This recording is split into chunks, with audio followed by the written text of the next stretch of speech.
Okay. Back in the saddle. It has been a few it's been a hot minute. It's been a few this, a few that.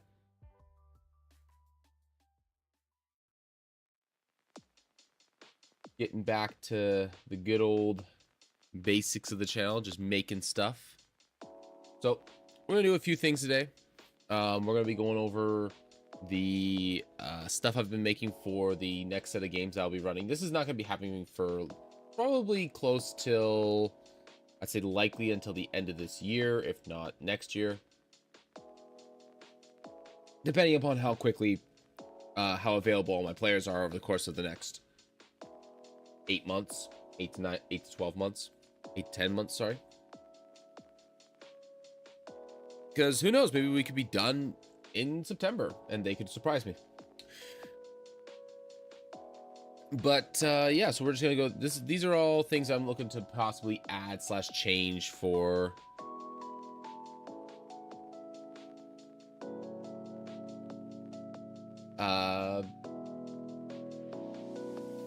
next set of games that have 5.5 system.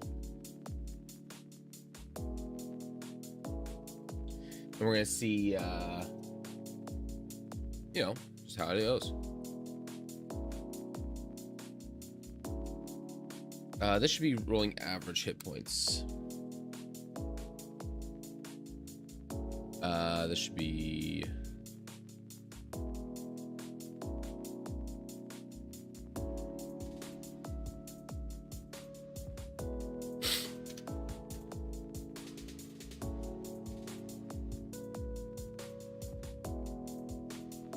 yeah, it should be rolling hit points, not rolling average. There we go.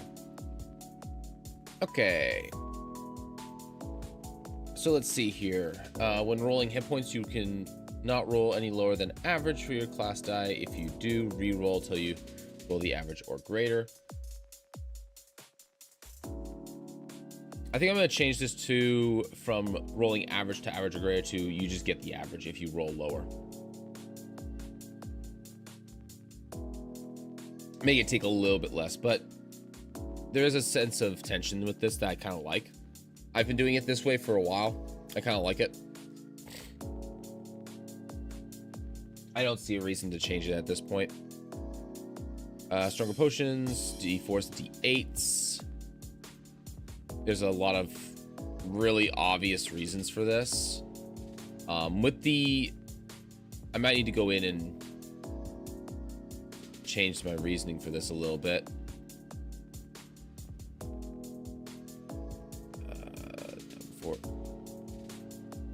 Alrighty, the reason noticing healing potions are bonus action now. What do they need a buff? What do they need buffing for? Simple, really. Prior to 2024, making just reusing bonus actions on a regular basis. Were characters using it on a regular basis? No, most had limited options or very limited use of this action, assuming it wasn't integral to your class being able to function, such as the bonus actions for monks, or warlocks and rangers needed it sort of every once in a while, depending upon what subclass you picked for ranger. Now with bonus actions being more broadly used across all classes, along with healing spells effectively being doubled in power, potions are much less powerful, especially when you consider the price point they have. I considered lowering the cost of said healing points potions. However, you end up with the use they have in Pathfinder, where they are more of an after-fight drink to quickly patch up rather than turning the tide of battle, which is what a healing potion should feel like, especially with the increase in total health over a standard game. The cons naturally the first concern of having a potion of healing, supreme healing, competing with a potion of heal or the heal spell itself.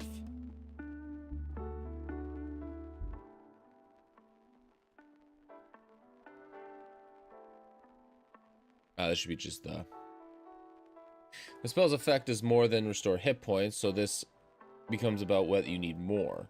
Also, I think there's an argument to be made about this making beacon of hope too strong. Simply put, this will open them up in other ways, such as not having bless, which is looking like something you might need more now than ever.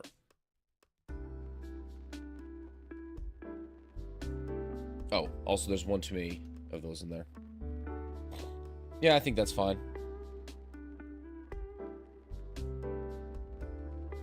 Information action. I may need to look I need to look at actions in 5e real quick here.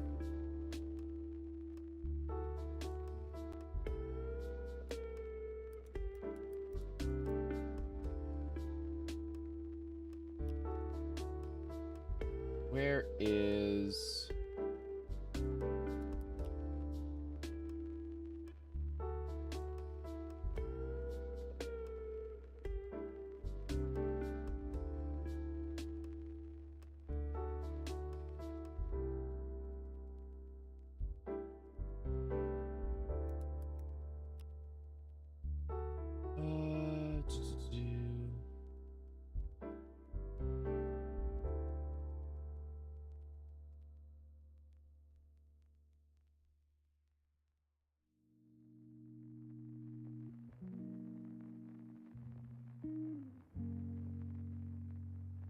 Let's see here.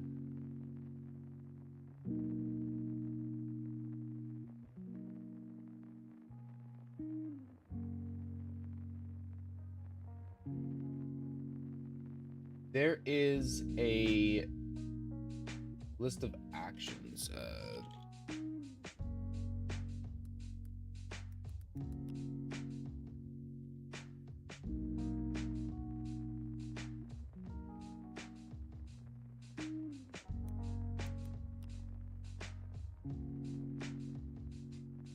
Let's see here. We're gonna look up this real quick here.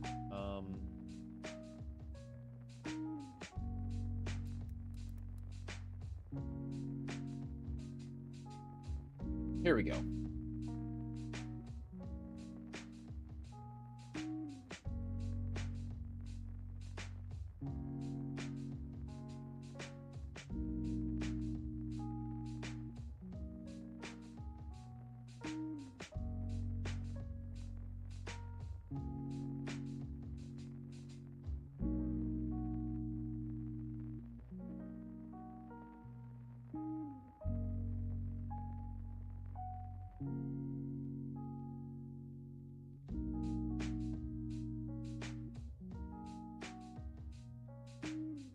Here we go.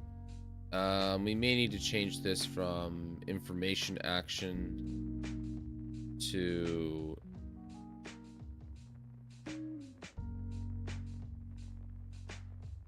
assess action.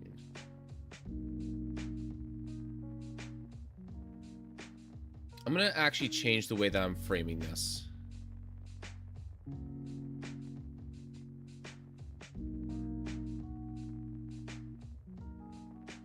During your turn,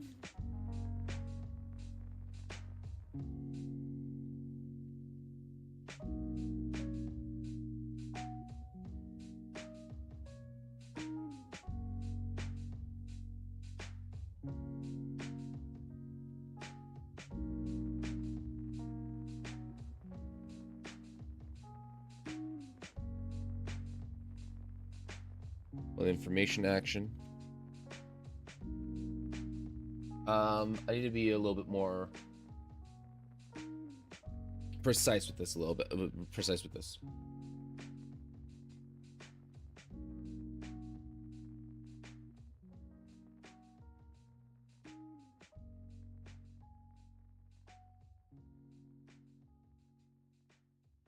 Because it looks like they've made some changes to this already. And in 2025. And I think that's...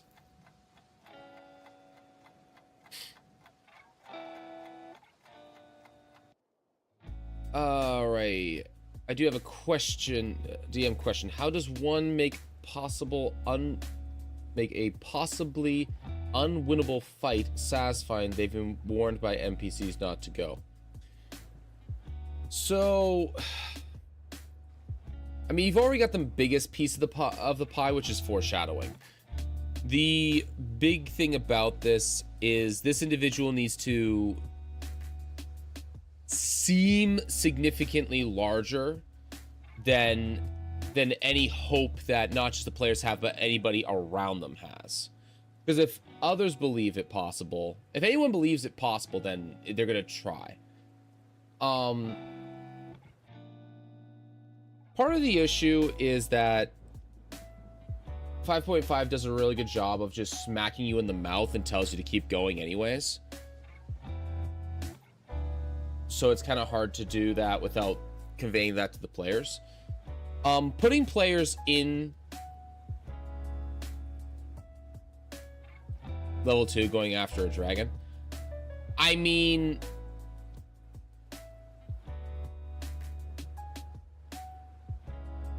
I would say that doing proper stage setting, as in like describing things appropriately to the scale, is a really good way to start. From there,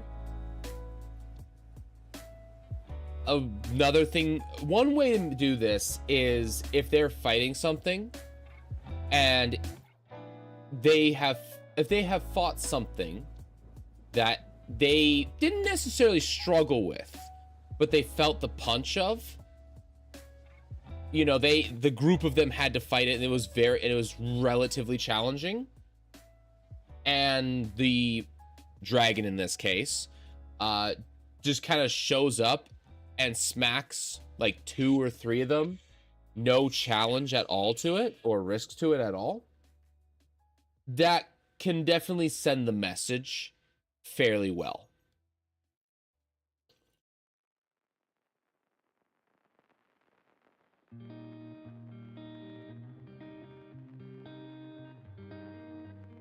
There's a few ways to do it. A lot of the time, whenever I've run into issues with players not really assessing danger very well, I find that it's because either I didn't really describe it particularly well enough for players to really understand what I was getting at. The setup was wrong. Or, and this is a possible answer too, players are just being stupid. Because I've been that player too. Whereas like I've very poorly assessed the thing that I am going up against.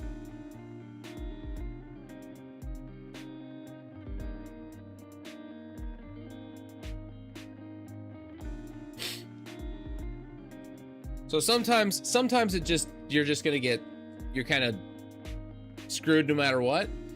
But assuming that you have reasonably intelligent friends or players,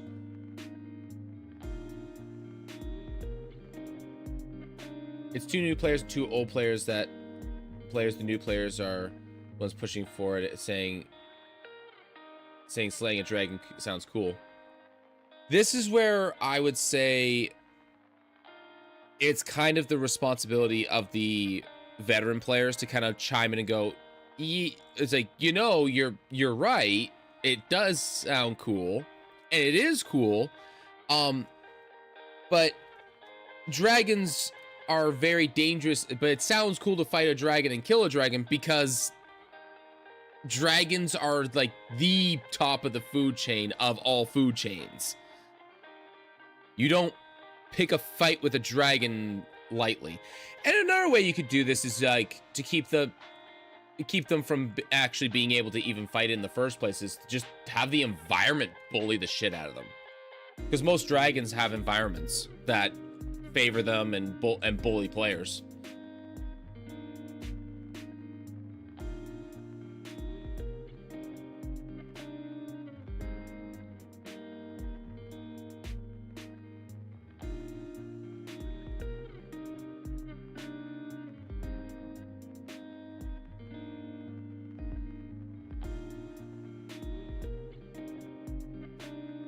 Yeah, you could always do that too. One thing I would say is, and this is depending upon GM style, and the players that you think you have at your disposal, is whether or not you feel it's appropriate to punish them for their hubris. And if you do, how would you do it? If you have two older players and you know them fairly well,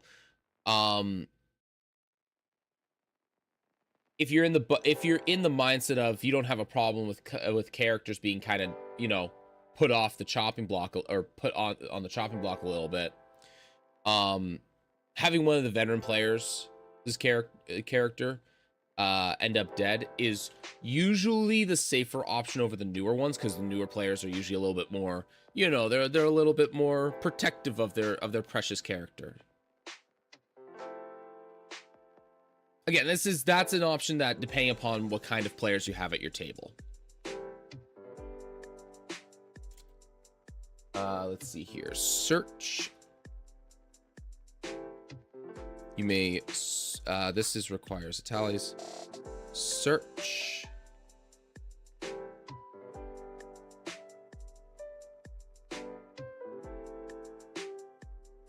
Study.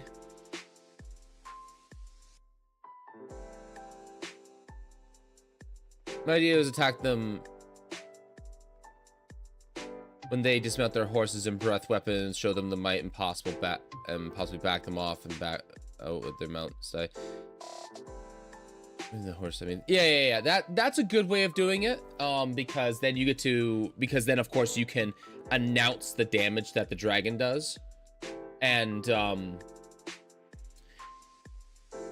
then if someone doesn't bring it up after a couple minutes of them kind of reeling from it, just a soft reminder of, like, you know, maximum damage, maximum health damage rules. Yep, that's a good way that is another way of doing it.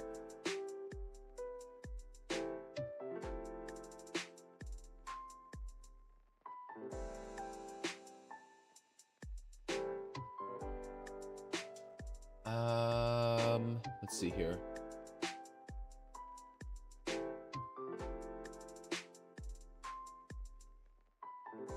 I think it's just search and study.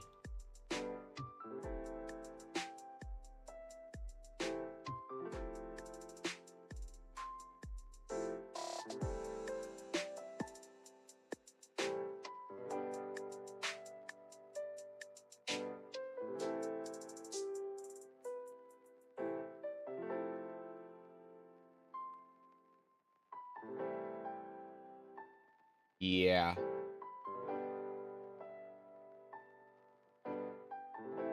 Okay, so it will be just search or study. You may search or study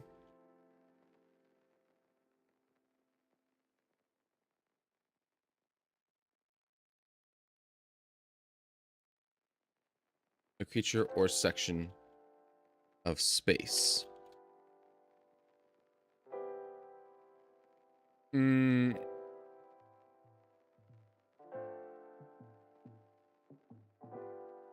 Of an area.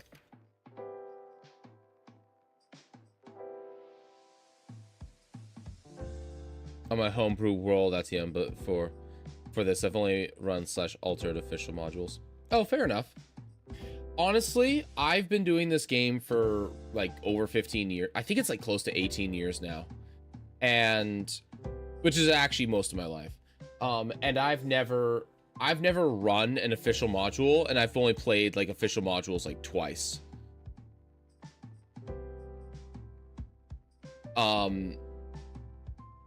Which was Elemental Evil from 5e, and oh, what was it?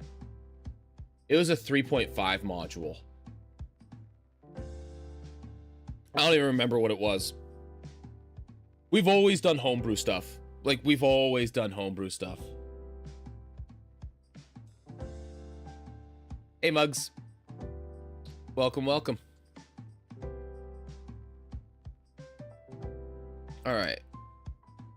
Greetings, traveler. Oh, is it not popping up? There we go. It's not popping up in my feed. Why? That's annoying. There we go. Thank you very much for the follow there, Mugs. Appreciate it. Or Mugs Bio, I should say. It's going fairly well. Back to streaming after like 2 months. A lot of weird stuff has been happening in my life for a little bit, so just been kind of putting it off, prioritizing other things. So this is being changed.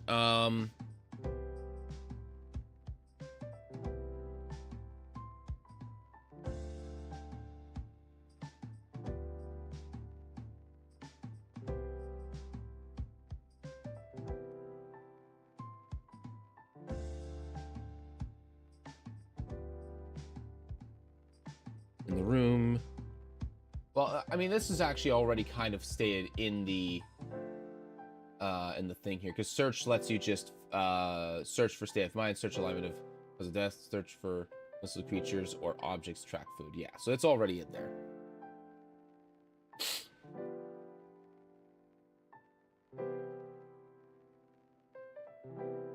All right. In typical, to the typical things you can do. This grants you. I'm gonna double check here. I gotta check. Been playing for 4 years. Do you think I should try being a DM? I will always encourage people to try being a DM, even from day one. Honestly, it's a lot simpler than I think a lot of people really think it is. It feels daunting because there are a lot of people that, you know, find ways to create large and amazing things. I'm just scared I'm gonna get stuck as a forever DM. I understand that one. But if you've been playing for a while, it means that you've played in games where other people have run. So that means that surely there's someone else that'd be more than happy to run.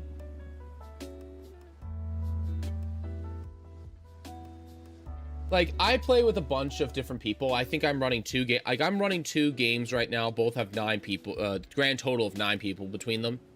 And 3 of those 9 people are active GMs for other games.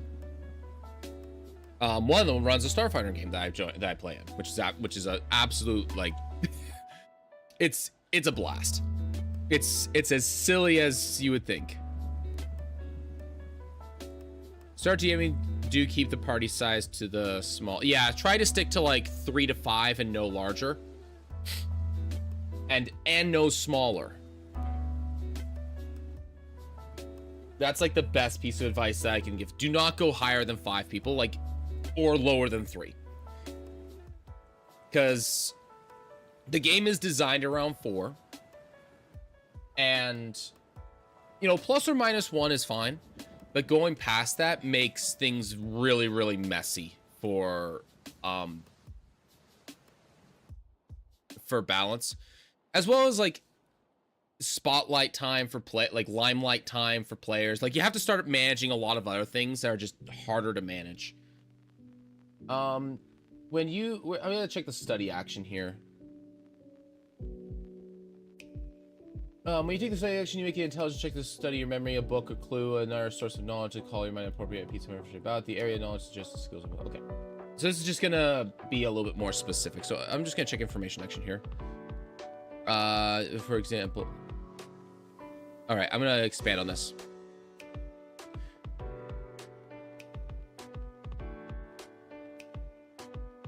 With the action you may attempt to roll, grant you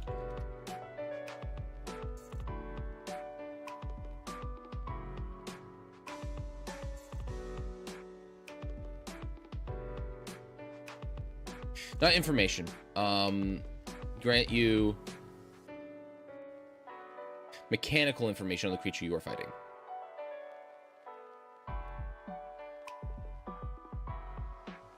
We can get rid of this. The most common use of this skill is asking about a part of the creature or environment.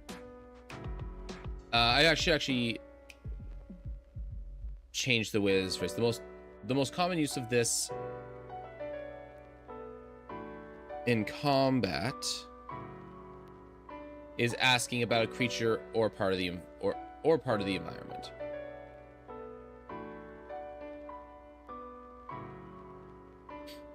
That just kind of doubled down on what is used.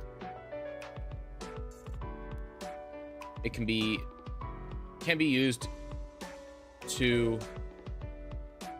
find a creature that is hidden itself or quickly search a cleared area for something of use. I'm just describing those things. Section, you may search or study a creature or section in the area during combat. This is specifically during combat. Have you ever played Pathfinder? I played Pathfinder 1 back in the day when it was called 3.75. I played it a lot. And I mean a lot. And then I am currently running a... I say running, but there's like 3 of us that GM for it. A Pathfinder West March, which is more to kind of like get everybody's feet wet with the system than anything else. For Pathfinder 2nd edition, we're mostly trying to see if I'm mostly trying to see if this is a system that I want to just kind of migrate to a little bit rather than just running 5.5. The problem is that 5.5 is really it's really well known and it's really approachable, whereas Pathfinder 2nd edition is not nearly as approachable from new players. It looks extremely daunting and it sounds like there's a lot of rules for everything, and there is, but a lot of it is really nuanced. My main concern between Pathfinder 2 and 5.5 is the approachability for new players, because I'm always looking to get new people, like people that haven't played before and want to play, involved in the hobby. Like, that's the biggest goal that I have. So as much as I love Pathfinder 2nd edition because it does a really good job with its mechanics, it's difficult to get new people into it. And because I'm also less familiar with it, I'm not really well versed in how to kind of throw my own stuff at it without causing it to buckle under my own ideas.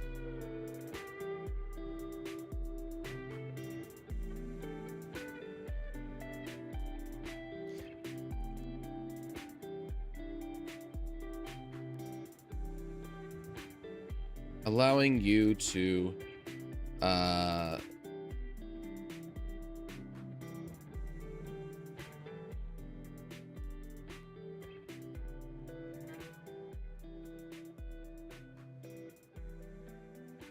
the creature or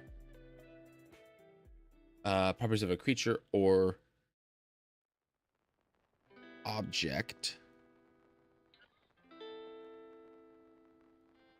or object. Do I have a Discord server? I do. It's in the information section or the about section, whatever it's called, in Twitch. It's being retired. It is. I'm currently working on a new server because the one that I currently have is I had a buddy of mine look at the back end. I think he's one of the mods, actually, now that I think about it, of that server, and he said, how is it still functioning? Because you have stuff moved around in such weird ways that if you try to change anything, it's gonna break. And I said, I know. So I'm looking to start everything from scratch sometime this year. And then archive the current Discord. This is something that's just going to happen somewhere over the course of the next over the course of this year. I don't know when it's going to be. There's no hard set time or date or anything like that. It's kind of like a soft reset. About mechanical properties of a creature or object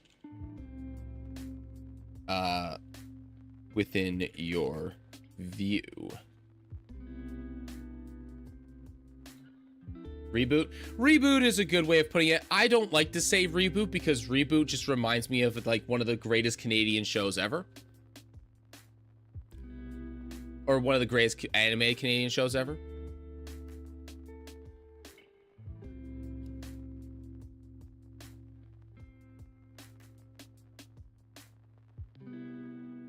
Okay.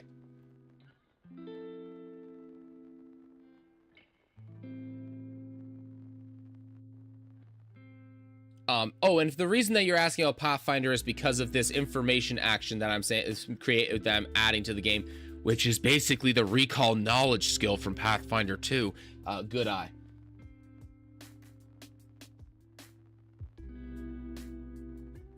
We can just get rid of this. I think this is mostly the same anyways. Study is... So Arcana is Aberration, Constructs, Elementals, Fae. Fae?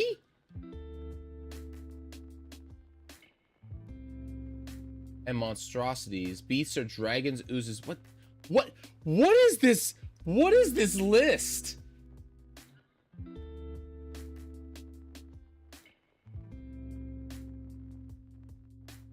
Hold on.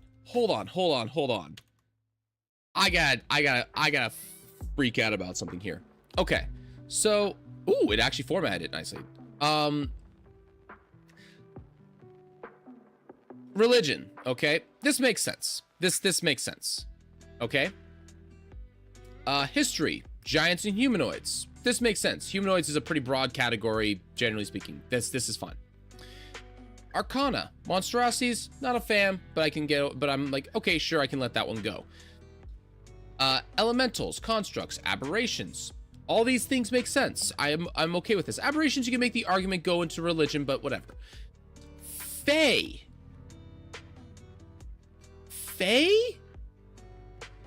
That should be in nature. And then let's get into this one. Plants, sure. Beasts, sure. Dragons and oozes.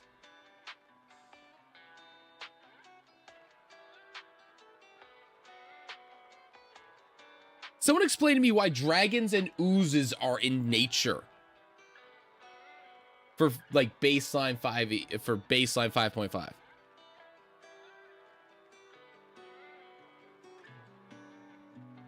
Yeah. The reason I ask is because it's still on 5e, and I don't know if I should upgrade to 5.5 or switch systems. So my advice is, if you're in the middle of a campaign, don't swap mid-campaign. If you're at the very start and everybody kind of wants to switch, then I'd do it.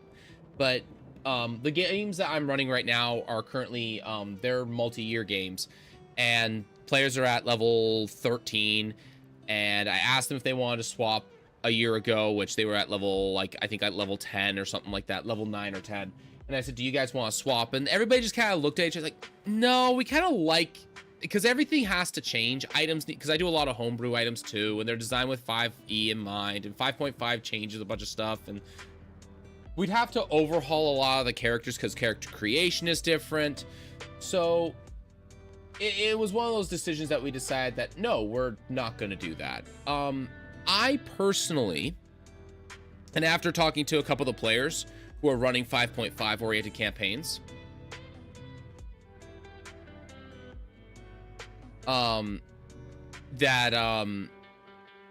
we have like that 5.5 is a massive upgrade of a system to 5e. Kind of like how 3.5 was to 3rd edition. It is a massive overhaul. A lot of the problems of clarity have been fixed. That was 5e's biggest issue, was clarity. And Yeah. It fixes a lot of clarity issues.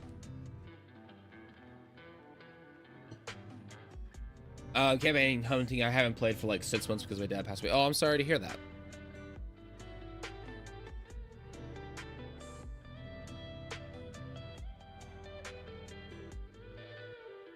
Okay.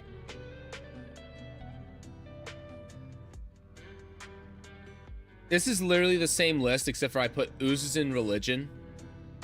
And which, if you know the origin of oozes, it makes sense.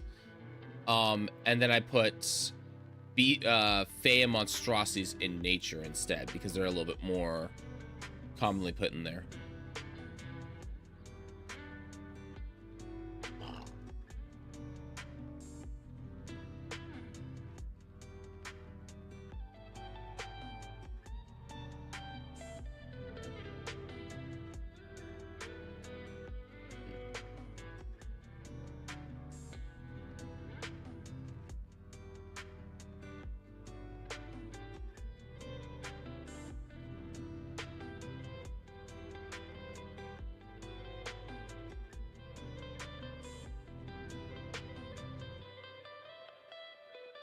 Copy this. Paste that.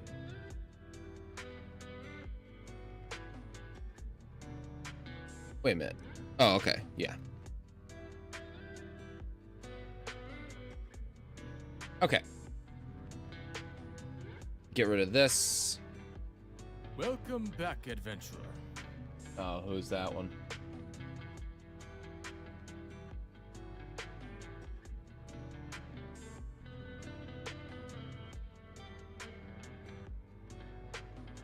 Rotherly, thank you very much for the resub. 54 months, you absolute nerd. Welcome back. Good to see you again.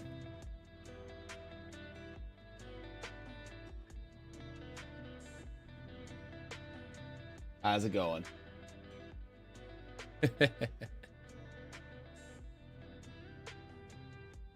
I am gonna keep this table, but I'm just gonna change this.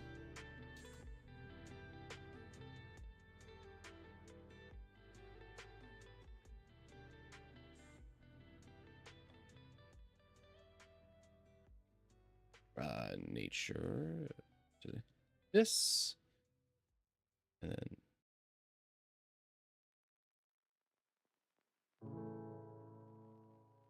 there we go. There we go. That's much better. June from YouTube. Hey, how's it going? Welcome, welcome. Just get rid of this. This would be the study action. We're gonna officially join the Discord. Well, thank you very much for joining. Welcome to the Discord. Hope to see you around sometime.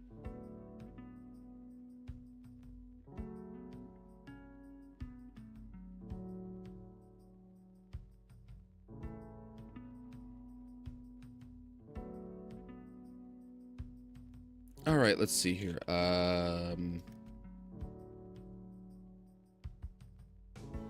Study. Oh, get rid of that. Oh, it's just gonna keep that there. You have a nice. Good luck. Have fun. You have a nice, smooth voice. Hope you will do well. I appreciate that. It's not entirely just my voice. It's that I also know how to do audio work. So that is one thing that's helping me. And then study, or no, not study, search. There we go.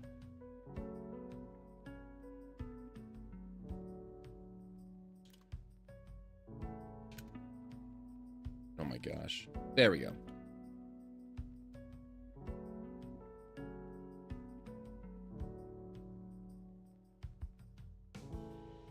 Okay. This is to provide generally unused action options that could be interesting if they didn't cause you to brick your turn. For example, to attempting to find a hidden creature is an action. Even if you succeed on the roll, you can't do anything about it.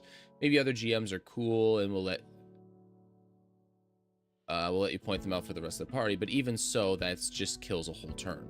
Also, monsters are cool, have abilities, tactics, and stats that can be learned for the players/characters' benefits.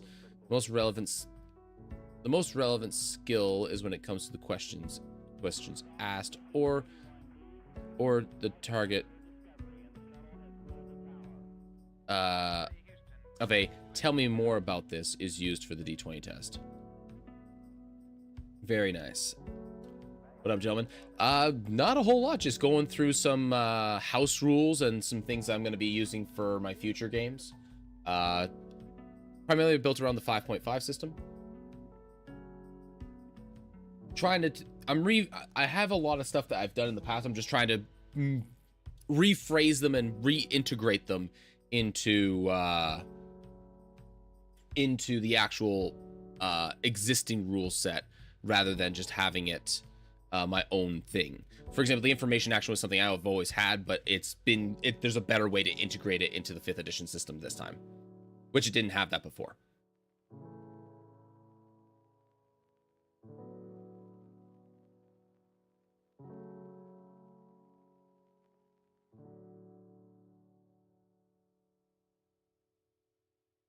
But yeah, thank you for swinging by. Appreciate it. Alrighty, monster traits. There are some indicators that tell limited information about a monster you are facing off. There are many of these and generally are given at the start of fight, should there be any. Yep, that is just meta knowledge that I give to players that they can understand upon creatures on sight.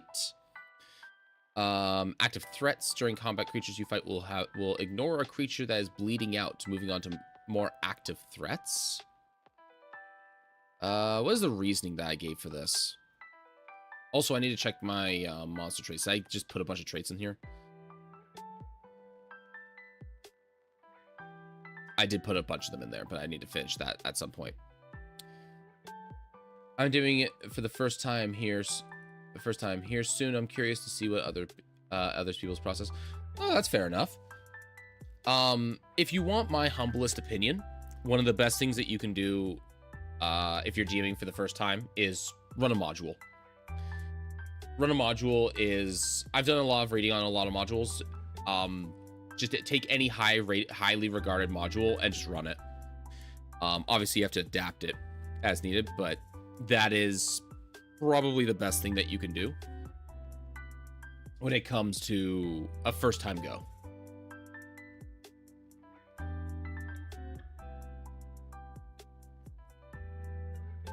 And really recommend doing that. As someone that never did that, the reason is to keep the game from getting too lethal right out of the gate, allowing for some mistakes without price of death. Of course, not all creatures have this behavior, and as such, we told through monster traits. There we go. I should actually capitalize this. Actually, you know what?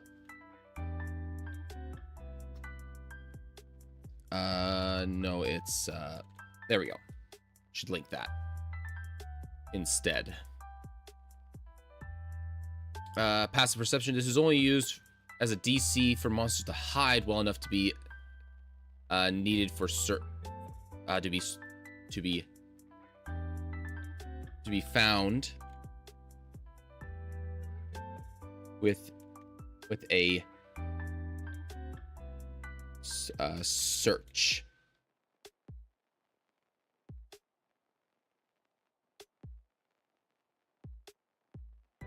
With a search action. Are you creating anything specific right now? So at the moment, I am just working on some house rules that I'm going to be utilizing for a 5.5 campaign that I'm looking to run. Probably, I'm working way ahead, but this is one of those things like, I worked on these a while ago, expecting a campaign to start, or a series of new games to start. And then one of the players asked a really, really good question that caused a number of other things to happen. And now the campaign's going for like another couple of levels. So it's taking longer than expected. I'm already running 2 long-term games. So I'm setting this up maybe to do like a smaller side game sometime in the near future that will go for like maybe like levels 1 through 5 or something like that. But otherwise, but yeah, I'm setting up house rules. A lot of these are house rules I already had. It's just I'm setting them up to be more appropriately integrated into 5.5. Let's see here. For sure, I got one shot prepared. The setting is a necromancer. Bard abducted the party to host a tournament for the enjoyment of vampire family. Nice. That's actually sounds like a really cool one shot. I actually like the one shot format to a certain degree because it lets you just do stuff that is kind of silly and couldn't work in an actual campaign because the risk of death is too high for some player groups.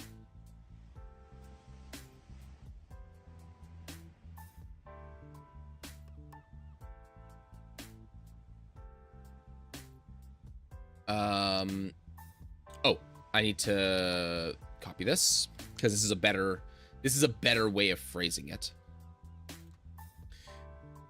This is mostly to draw attention to the fact that you need to be actively looking to notice things that are not just sitting in plain sight or are noticeable to anyone. When creatures attempt to hide, they need to pass the highest passive perception. The reason for this is, unless otherwise stated, allies will generally provide information that is helpful to each other during combat.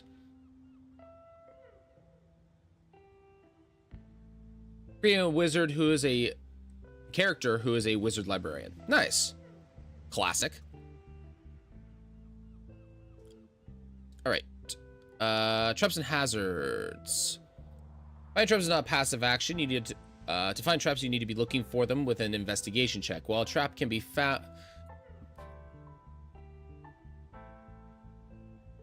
you must be looking for them with a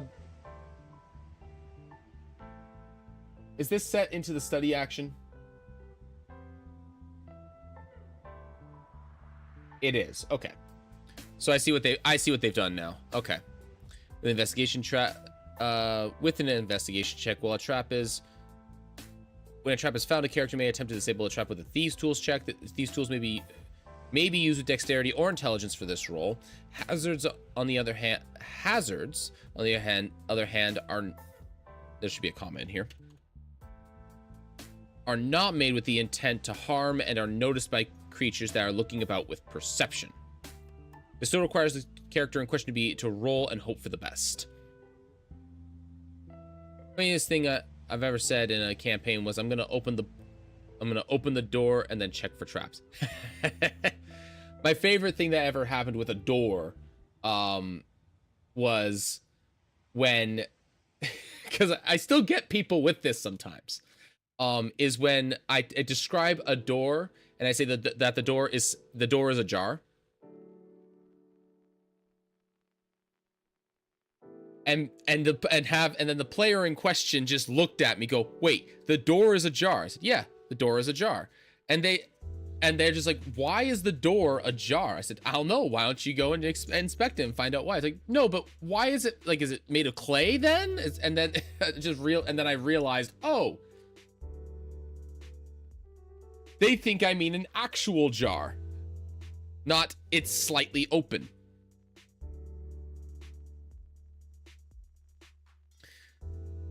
It's my favorite interaction I've ever had with a door. There are a few things happening here. First, 200 IQ. I use that purely for a joke now. I say that I use that with so much intent to just see if I can get somebody to mess with them. But yeah, 200 IQ. No, the door is in fact actually just a jar. There's a big open door, and it's just an open doorway with a jar just sitting in the middle of it.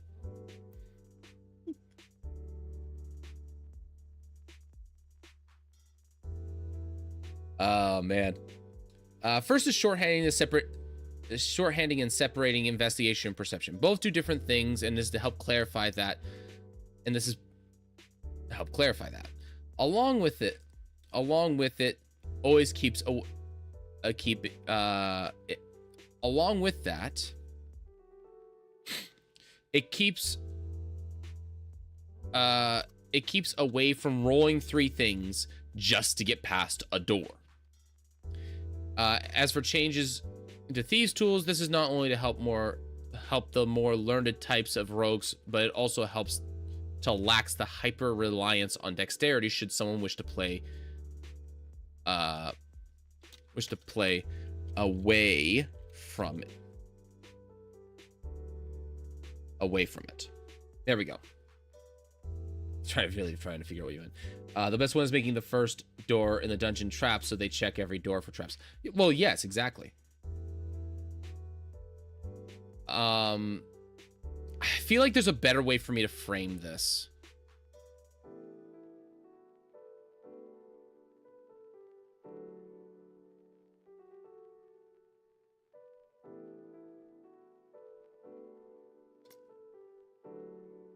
I need to put this in the reason.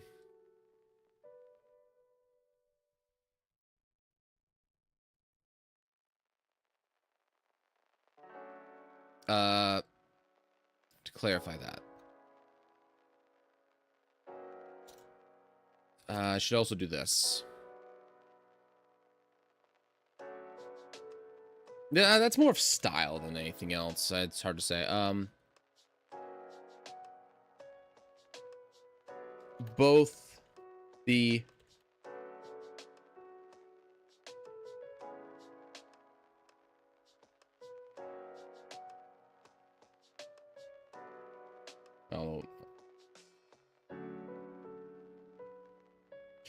meant to be, oh my gosh. Both of these are meant to be made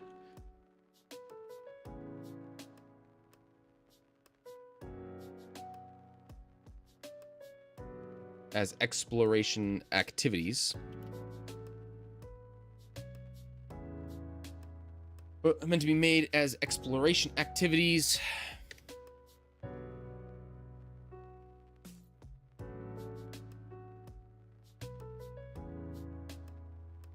So it's assumed that players are making them.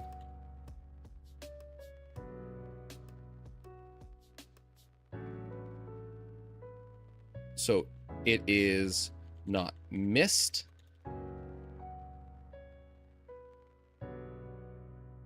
Unless players miss it. Unless players miss it.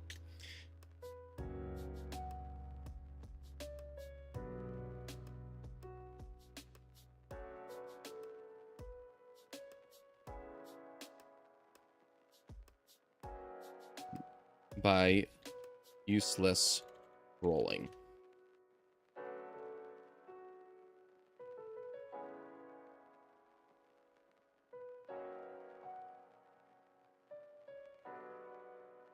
This actually goes into the reasons section. And this is actually something I should make a whole extra thing on, is the exploration action, because that's another thing I'm lifting from Pathfinder.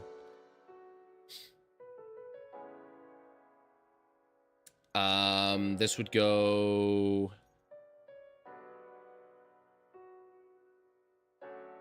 I guess it would actually go... My old DM sharing the 5.5 player's handbook with me on D&D Beyond. Nice.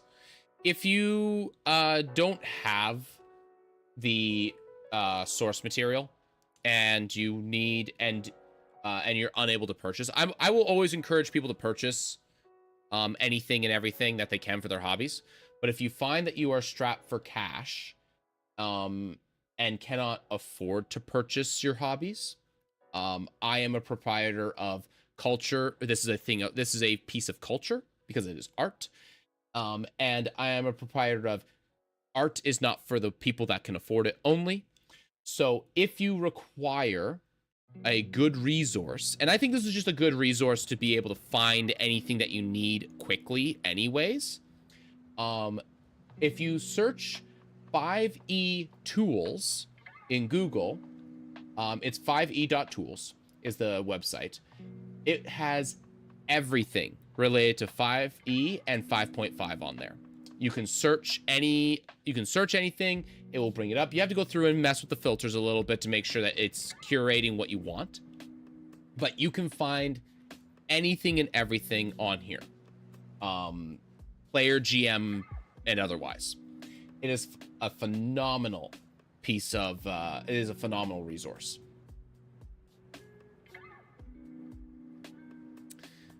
I should actually put this in with here. They're also very, very good at keeping it up to date.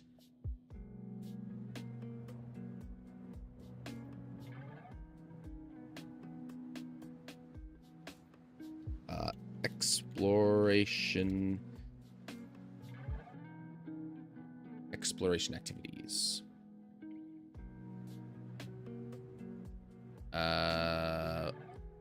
0 hit point options. That should be like this.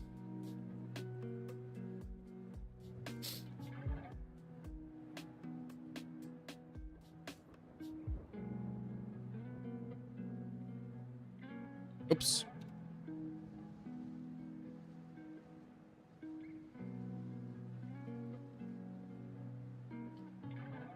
I use it all the time. It's a very good resource. All right, so we're gonna actually create a new page. Put you in here. What time is it? 1:15? Okay, good. I got a little bit of time still. Okay.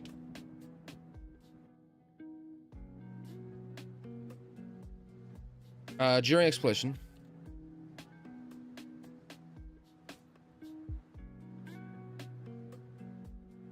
The world or a dungeon. While exploring the world or a dungeon. Exploring the world, a dungeon.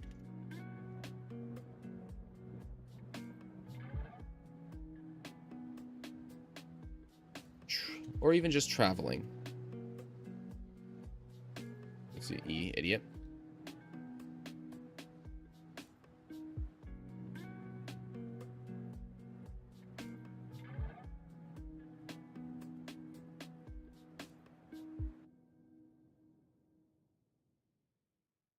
The action that they are taking during this time.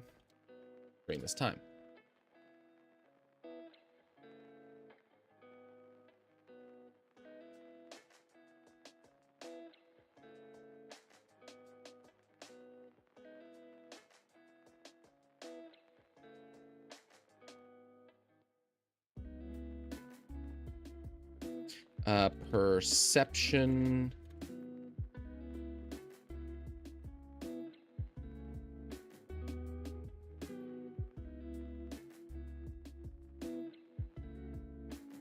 Or investigation to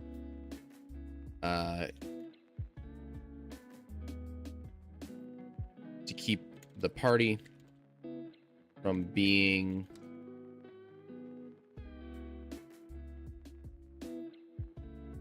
surprised by traps, creatures,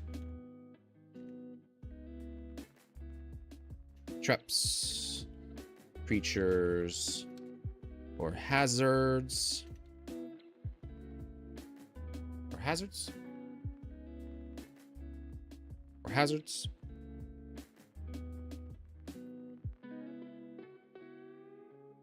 This can even be a cantrip.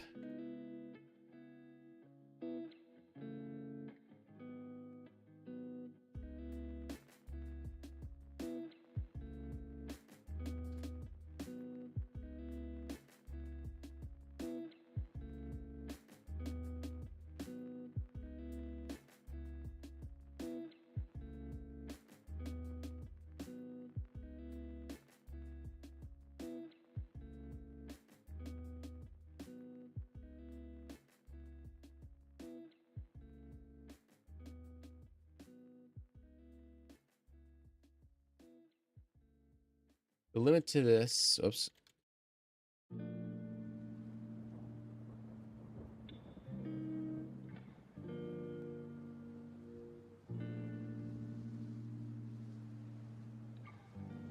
Okay. I actually need to do something here, which is the rule. Did I do 3? I did do 3, okay. The reason. All right. Okay.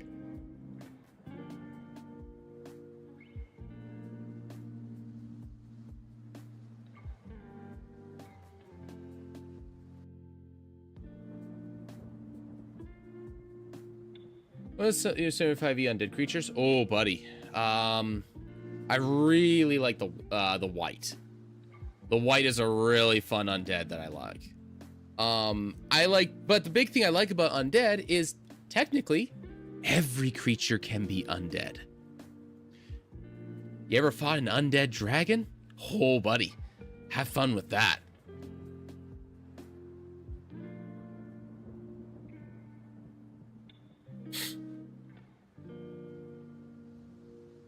An undead. Wouldn't that just be a re-dead at that point?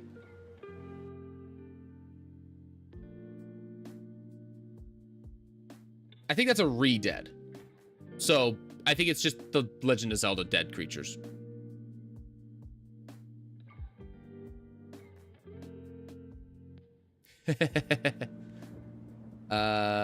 More or less just lifted from Pathfinder to E. This is to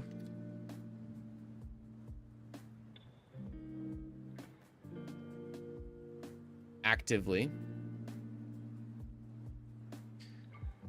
declare and decide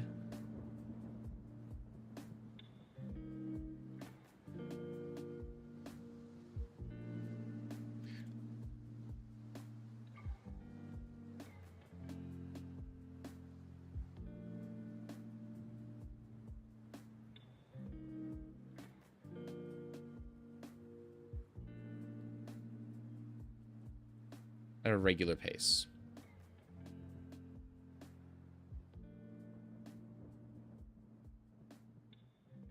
At a regular pace. This is to do 2 things.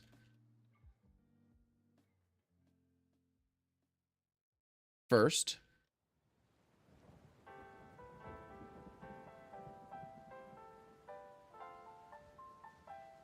the reactive, although I think it is a reaction now,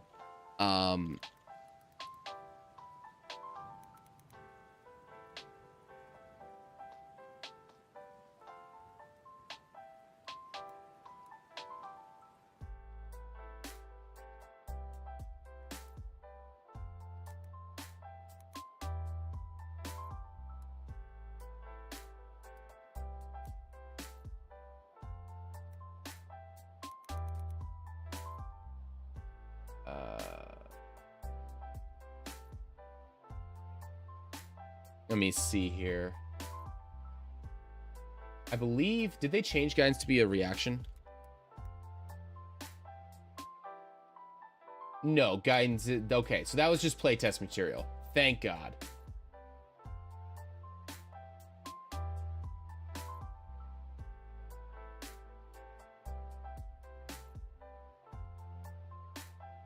The reactive guidance.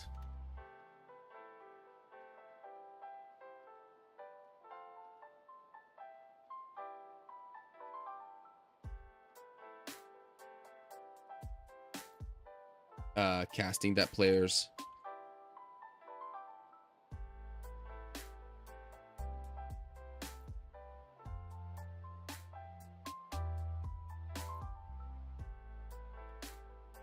seem to love to do.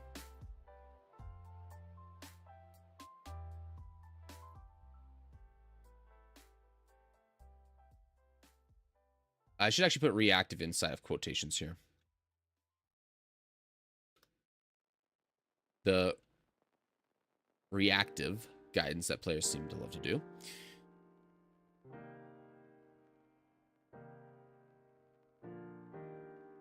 That's the first problem. Second,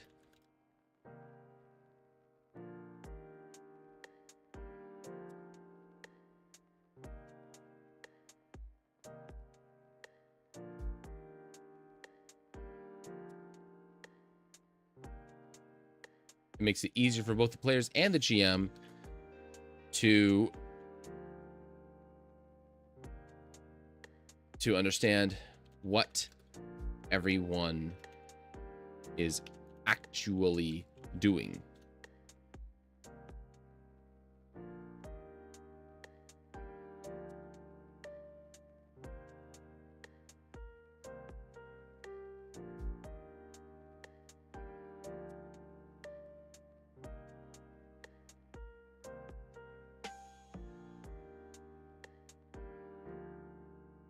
There we go.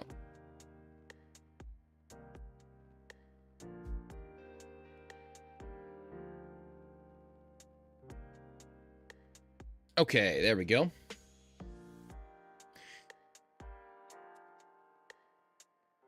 I also need to go back in here.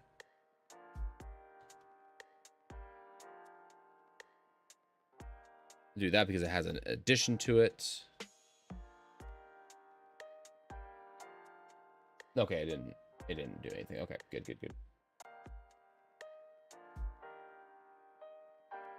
Let's see here. Exploration activities, so I've already done that. 0 hit point options. When a character reduces 0 hit points, they have 3 options that there's this should be spaced. They have 3 options at disposal unless the player states that they wish to do other. Unless the player wishes to state they do otherwise. When a player declares they are at 0, they then must declare if they are taking a heroic last breath or desperate measures. This is a unnecessary sentence. Or desperate measures. Otherwise, the character in question is assumed to be down for the count. Any actions you take during any of these cannot restore your own hit points. Heroic last... I should actually put space here. Heroic last breath, you may immediately take your next turn, interrupting another creature's turn if they are taking one. Once you complete your turn, your demise is guaranteed. Desperate measures, you take a single action or bonus action. Doing so causes you to gain lingering injury. After which you enter the dying state. Down for the count, you enter the dying state. Okay, I'm going to first copy this because it's a little bit more comprehensive. And plug it into here. I need to make the lingering injury table still. Which I will probably do that next stream because that's getting close to time for me. I have to go to work still. Let's see here. The rule is intended to give options to players when they would normally just fall unceremoniously to the ground and do nothing. Generally, it is expected that players will simply take the default option for down for the count. However, there are circumstances that players may wish to make a trade, one last effort to make them a more narrative or epic end to their character. Nice to know I'm not the only one reworking death mechanics. It's very... The death mechanics of 5e is very weird to me because everything about 5th edition screams heroic fantasy. And then you have like the most boring, like bog standard, uninteresting version of getting punched in the mouth down to the end of your stamina.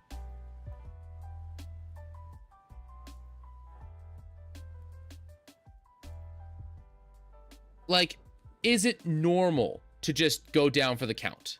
Yes, I think that's fine. But there are circumstances where I think, you know, you play a character who only ever does desperate measures. Like, they just refuse to die or refuse to stop fighting. It's like, that can be good, and it lets them, you know, take a price for it. I think that's interesting. I think that's cool. It also fits the idea that 5e has, which is it's heroic fantasy. You are epic heroes.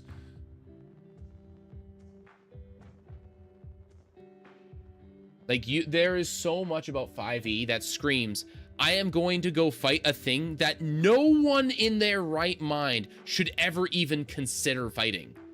I think it's a crutch for poor balance and not wanting to end the game with characters dying. I can agree to that. I think there's a lot of issues. Like, again, it goes back to like the heroic fantasy thing.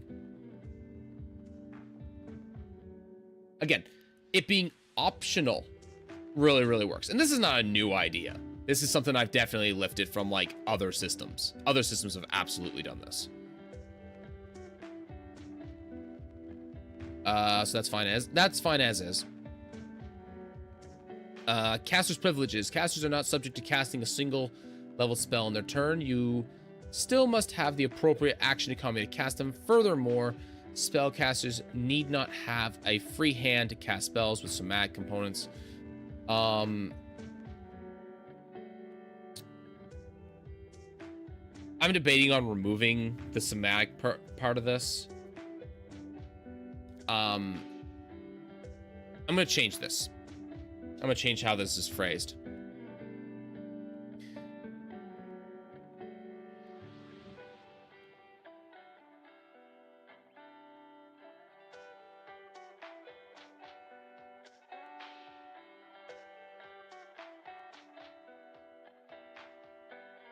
I think we're gonna change this a little bit. With somatic components, so long as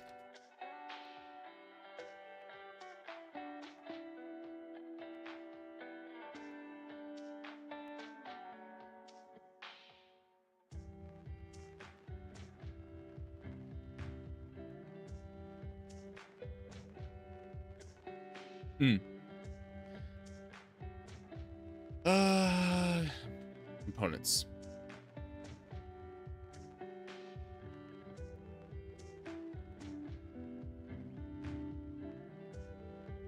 Does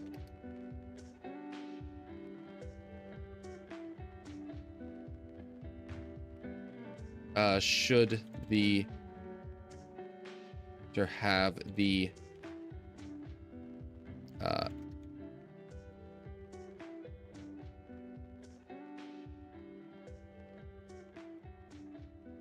grappled, restrained, or incapacitated. I think those are the three that I need to be mindful of. There might be another one. I went down the route, but can recover from some time or aid from an ally, but has some lingering consequences that slow group down creatures, creating tension where time matters. Yeah, that can work. One of the things that I've not liked is the lack of consequences. There's little you can do to characters they don't either immediately recover from or are unable to handle it at all. Yeah, it's 5th edition is very binary in that way. I don't like lingering injuries in a system like this particularly highly, but I feel like it's a necessary thing to do. I'm not afraid to give my players long-term consequences for their hubris.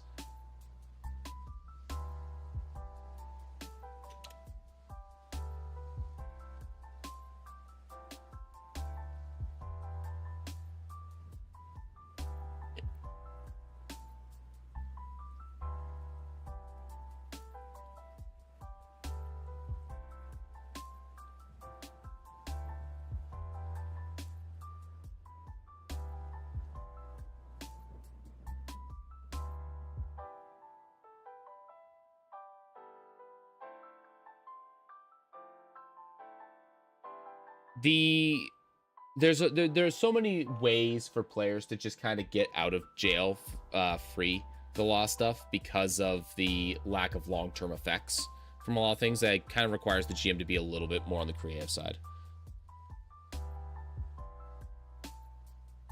Right, we're gonna copy this, put this in caster's privilege. Just add that little caveat there to make it clear that, by the way, this doesn't help if you're like, you know, restrained in some way, you know, like you got shackles on your hands. Like, okay, that it does not apply here. When you score a critical hit, double the damage before total before resistance and damage reduction. Simple. I think this is mostly just to get rid of some issues. There's a few things for the game. First, it makes the math easy for players. I'm not sure why this is, but players seem to struggle at times when adding max dice facings to rolled amount more than just adding the total, rather than adding a total in extra time. Second, this cuts down on time, not having to roll damage a second time. Third, this allows for criticals to deal some reasonable damage, even in the case in which rolling ones, and allows classes that are made to be more critically hit focused to have better overall damage compared to base rules. A barbarian rolling a 1 axe while raging, getting a critical hit with a +3 strength will still do 12 total damage. Not more than a strong hit from an axe, but better than average. This is also assuming that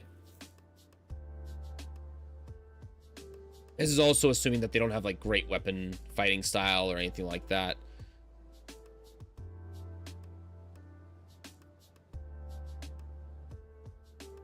Which would also add, if they were using like a great sword, they would absolutely just fucking destroy everything. The benefits of the great weapon fight. I don't think they get the fighting styles actually, but yeah. This will does also let the great weapon fighter do like 18 damage out of the gate on a crit minimum, which is not maximum damage, which is still greater than maximum damage actually. So this is fine.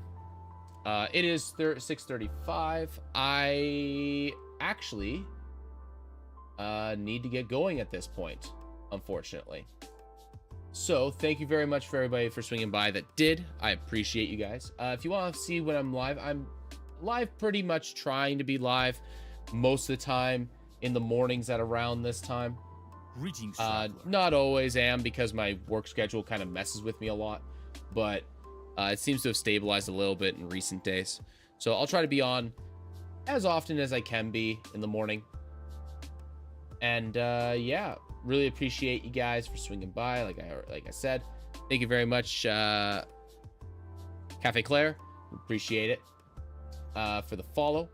And yeah, until next time, guys, have yourselves a lovely day. When I get back to this, I'm definitely gonna be going over this a little bit more again, and probably making a few changes here and there, kind of like I have been, and then I'm gonna get into my origin stuff, or my cultures, I guess would be a better way of putting it.